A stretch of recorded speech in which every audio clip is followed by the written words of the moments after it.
Robert Kennedy was born on November 20th, 1925, in Brookline, Massachusetts. Son of a wealthy businessman and the daughter of the mayor of Boston, and the seventh out of 9 children, his family was content with their status and wealth. His childhood, especially during dinner, was dominated by discussion of politics and real-world events. With this constant topic of law and government, Robert was driven towards a career of such things, and would later contribute to the U.S. as a whole. His interests, however, were disturbed briefly. His father had moved the whole family to England after becoming a U.S. ambassador to Britain. Because of their heritage, they were considered the ideal proper family and served as models of aspiration for their peers. When war became imminent, the family moved back to the U.S. in 1939 in a move to secure their safety. This preliminary stage of World War II is what would prompt Robert to briefly change his goals. He would proceed to graduate from Milton Academy Prep School and enrolled in Harvard. Joseph Kennedy Jr., who was his older brother, had served in the war and was killed, persuading Robert to join the Navy, leaving Harvard. He returned from war in 1946 and graduated Harvard with a degree in government in 1948. He strived to receive a degree in law at the University of Virginia Law School, where he met Ethel Scheckel, whom he would marry. He later passed the Massachusetts bar exam, simultaneous to graduating law school. With Ethel, he would have 11 children and would settle on a stately residence referred to as Hickory Hill in McLean, Virginia. In his later years, he had joined the U.S. Department of Justice's Criminal Division in 1951.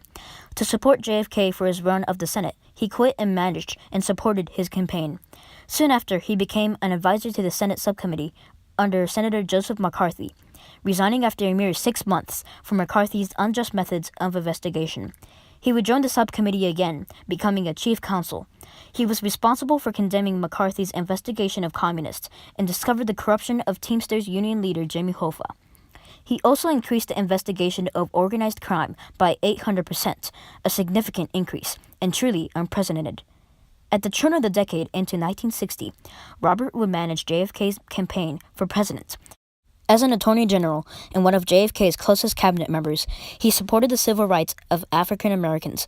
He was responsible for ordering a U.S. Supreme Court order in 1962 to force the University of Mississippi to admit a black student by the name of James Meredith, which has never been done before in the history of the United States. This would not be the last of his efforts, however. He, with the assistance of his brother and Lyndon Johnson, cooperated to enforce the Civil Rights Act of 1964. This decree illegalized racial discrimination in activities pertaining to voting, working, and the use of public structures. He contributed to the development of Bedford's Stuyvesant Restoration Corporation to improve living conditions in poor parts of Brooklyn and stressed work and labor over welfare. In short, he supported the rights of the minority and desired for all people to be granted equal rights.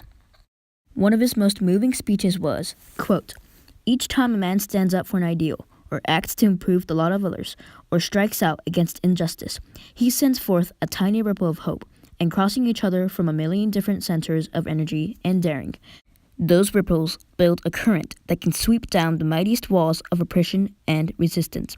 End quote.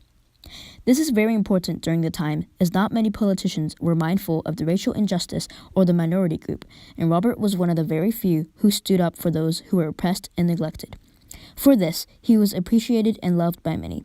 He was also notable for managing foreign issues like the Cuban Missile Crisis, preventing conflict in Cuba, later writing a book titled 13 Days pertaining to those events. Staying true to his mindset of peace, he opposed Lyndon Johnson's decisions of arousing additional conflict on Vietnam and wanted instead to end the conflict there. He was very keen about his feelings towards civil rights, even saying, quote, "We will not stand by or be aloof. We will move. I happen to believe that the 1954 decision was right, but my belief does not matter. It is the law. Some of you may believe the decision was wrong. That does not matter. It is the law." End quote. He supported the minority, the Native Americans, the poor, and strived to raise awareness of the issues. All of this made him to be considered kind, considerate, and caring for the people. Leading a successful career, he was perhaps a crucial part of the U.S.'s development over racial inequalities and disputes over conflict. However, JFK's death had devastated him greatly. No longer in the presence of his older brother, he was subsequently elected to become a senator to represent New York.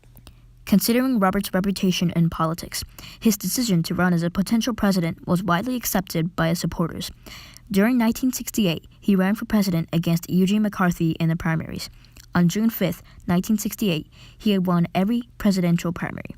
After a victorious speech at the Ambassador Hotel in California, Los Angeles, Sirhan Sirhan had shot Robert multiple times, injuring Kennedy's friend and advisor in the head in the process.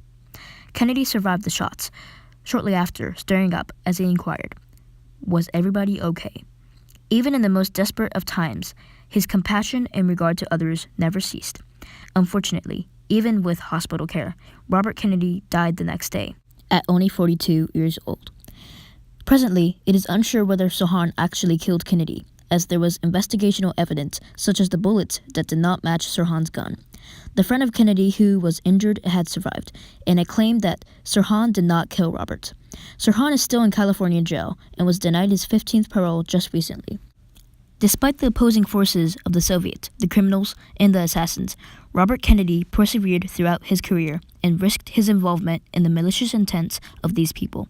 Of course, Kennedy strived to improve people's lives, and by doing so, he had created enemies who despised him.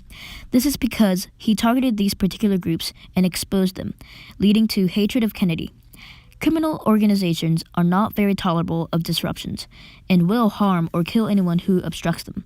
Unfortunately, another great Kennedy was killed at the hands of the opposition. History could have been very different, even for the better, if this assassination had not occurred.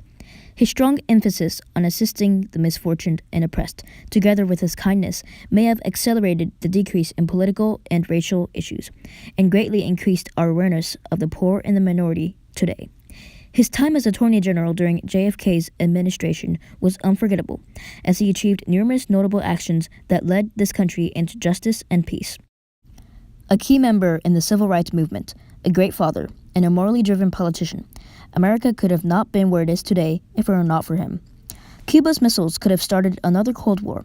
Corrupt leaders could have continued with their deleterious plans, and African Americans may have never received their true equality. For this, Robert Kennedy is a crucial figure in history and remains to be a great example for people everywhere in modern times.